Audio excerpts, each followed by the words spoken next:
আসসালামু আলাইকুম। সবাই কেমন আছেন? আলহামদুলিল্লাহ, আশা করি ভালো আছেন সবাই। আমিও ভালো আছি। গ্রামে এসেছি। গ্রামের সুন্দর দৃশ্য উপভোগ করছি। তাই আপনাদের সাথে শেয়ার করার জন্য ভিডিওতে আসা। অনেক বাতাস হচ্ছে, অনেক বাতাস। এই যে পাট জমির এই পাট থেকে বোঝা যাচ্ছে কত বাতাস। এত বিশাল আকাশের নিচে এত সুন্দর বাতাসের মধ্যে বসে থেকে সুন্দর দৃশ্য উপভোগ করার মজাই আলাদা। এটা শুধুই গ্রামে সম্ভব।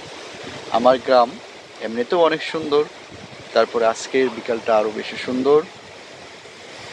আমার গ্রামের নাম ধানখনিয়া। এখানে প্রচুর ধান হয়।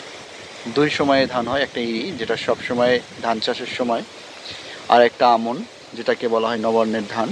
এখন যে চাষটা হয়েছে এটা হলো নবান্নর ধান।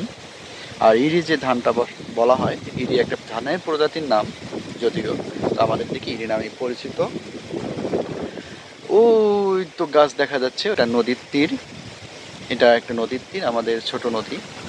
তো যেমন কবির ভাষায় ধানসিঁড়ি নদীর তীরে, তো আমাদের গ্রাম ধানসিঁড়ি, ধানের জমির পরেই নদী আছে, ধানসিঁড়ি নদীর তীরে। তো আমার গ্রাম আসলেই সুন্দর। গ্রামের নাম ধানখনিয়া হওয়ার কারণ হলো এখানে বন্যা হয়। আমি যেখানে বসে আছি এখানে আমি আসলে সাঁতার কাটতে হবে এখানে, আমি আসলে পা মাটিতে স্পর্শ করতে পারি না, এত পানি হয় এখানে। তো বন্যা হওয়ার কারণে এখানে পলি জমে। হুম, পলি জমে, পলির কারণে জমিটা উর্বরতা বাড়ে। উর্বরতা বাড়ার ফলেই এখানে যে ফসলই করা হয় সে ফসলই অনেক খুব সুন্দর হয়।